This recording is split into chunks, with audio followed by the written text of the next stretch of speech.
राधे राधे। आज हम होलिका दहन क्यों करना चाहिए, कैसे करना चाहिए और किसको करना चाहिए, किस मुहूर्त में करना चाहिए, इस विषय पे बात करने वाले हैं। आज चंद्र ग्रहण है कि नहीं है ये भी बात करेंगे, और होलिका कौन थी, और मुहूर्त में ही क्यों जलाना ज़रूरी है। ऐसा नहीं है कि कभी भी हम जला सकते हैं, नहीं। तो सबसे पहले हम ग्रहण के बारे में बात कर लेते हैं कि होली पे ग्रहण है कि नहीं है। तो ये स्पष्ट है कि ग्रहण होली पे है, लेकिन भारत में, हमारे देश में दृश्यमान नहीं है, भारत में नहीं दिखेगा। तो सूतक काल, पुण्य काल यहाँ कुछ भी मान्य नहीं रहेगा। अब आगे बात करते हैं कि होलिका कौन थी। तो होलिका हिरण्याकश्यप और हिरण्याक्ष की बहन थी। जब हिरण्याकश्यप बहुत परेशान हो गया अपने ही पुत्र प्रहलाद से, तो उसकी बहन ने ये योजना बनाई कि मैं गोद में लेके बैठ जाती हूँ और मैं तो जलूँगी नहीं, ये जल जाएगा। तो ये हम क्यों मनाते हैं, उसकी बुआ जली वो बच गया, भगवान ने उस पर कृपा करी, हम क्यों जलाते हैं? क्योंकि ये बुराई पे अच्छाई की विजय का प्रतीक है। इसमें हम लोग पुराने संवत्सर को विदा करके, जला करके, पुरानी बुराइयों को, अपने कष्ट, कलेश, बीमारी, सभी चीज़ों को जला करके और हमारे आगे के जीवन की शुरुआत करते हैं। 15 दिन बाद ही हमारा नव संवत्सर चालू हो जाता है। तो कहीं कहीं इसे संवत्सर जलाना भी कहते हैं। संवत जलाना, संवत्सर ऐसा जलाना भी कहते हैं। अब होलिका में बाल, सरसों, नया नाज भी जलाते हैं। इसको ऐसे लेंगे कि नया नाज जो भी है हमने भगवान को समर्पण कर दिया, और उसके बाद होली क्यों मनाते हैं, तो उसी खुशी में।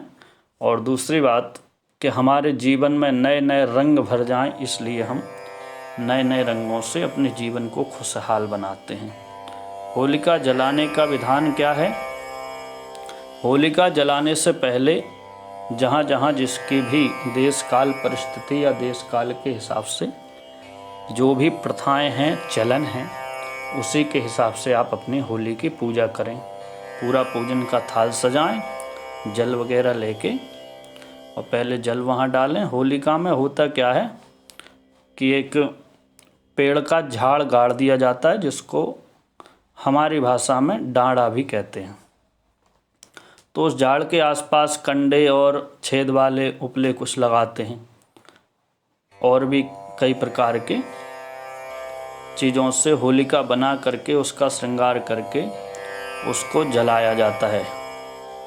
और इससे ऐसा नहीं है कि जिसके मन में आए वो ही चले और जला दे।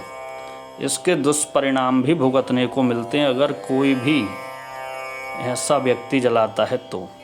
इसके लिए विशेष करके एक व्यक्ति को नियुक्त किया जाता है कि वही प्रतिवर्ष होलिका दहन करेगा। एक व्यक्ति क्यों नियुक्त करते हैं? तो एक व्यक्ति को नियुक्त करने का अभिप्राय ये है कि वो शुभ मुहूर्त में होलिका दहन करे। अगर कोई भी जलाएगा तो वो तो जिसको जब समझ में आया वो तभी आग लगा के आ जाएगा। लेकिन जब एक व्यक्ति को नियुक्त करेंगे तो वो शुभ मुहूर्त में होलिका दहन करेगा। तो इसके लिए होलिका दहन का मुहूर्त बताया गया है। आज 13 तारीख गुरुवार को यहाँ से पूर्णिमा शुरू होती है 10:36 से, और 14 तारीख को पूर्णिमा समापन हो जाएगी 12:24 पे। तो आज जब पूर्णिमा आ गई है तो इसी दिन हम उसी होलिका दहन भी करेंगे। तो जब पूर्णिमा शुरू होती है तो उसी के साथ में हो जाता है शुरू क्या? भद्रा, और भद्रा भी शुरू हो जाती है। तो आज सिंह राशि में चंद्रमा होने से पृथ्वी पर भद्रा है। तो इसीलिए बताया गया है शास्त्रों में कि श्रावणी और होलिका और फाल्गुनी है ना, श्रावणी और फाल्गुनी। श्रावणी यानी श्रावण का रक्षाबंधन, फाल्गुनी यानी होलिका दहन। ये दोनों भद्रा में नहीं करना चाहिए। इसीलिए भद्रा का काल हटा करके, जो कि कितने बजे समाप्त होगा, 11:26 रात तक भद्रा है। इसके बाद आप 1 घंटे के अंदर यानी 11:26 के बाद होलिका दहन कर सकते हैं 12:30 तक। इस समय में आप होलिका दहन करें और होलिका दहन करके जब होलिका में आग लग जाए तो उसके बाद आप परिक्रमा करके एक उपाय कर सकते हैं कि 3 परिक्रमा लें लोटे में जल लेके और अपनी मनोकामना बोल करके और उस जल को वहीं होलिका के पास में छोड़ दें। इससे आप जो भी कामना करके परिक्रमा लगाएंगे होली की, वो आपकी कामना पूर्ण हो जाएगी। और दुष्प्रभाव का जो हमने कहा कि कोई और अगर होलिका दहन करता है तो उससे दुर्भिक्ष, आगजनी, लड़ाई, इस तरीके के दुष्परिणाम देखने को मिल सकते हैं।